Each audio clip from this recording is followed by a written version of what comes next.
حضرت علی رضی اللہ تعالیٰ عنہ فرماتے ہیں، اپنے آپ کو ان 6 اوصاف سے آراستہ کرو: لوگوں کے ساتھ کرم نوازی کرنا، بغاوت اور سرکشی سے باز رہنا، اپنے ہاتھ سے کام کرنا، اپنے نفس کے ساتھ انصاف کرنا، فساد سے پرہیز کرنا، آخرت کو سنوارنا۔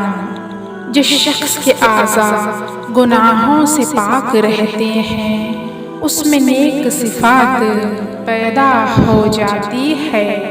صدقہ افضل عبادات میں سے اور وفائے عہد بزرگوں کی صفات میں سے ہیں۔ اطمینان اور آہستگی سے کام کرنا ایک نہایت اچھی صفت ہے۔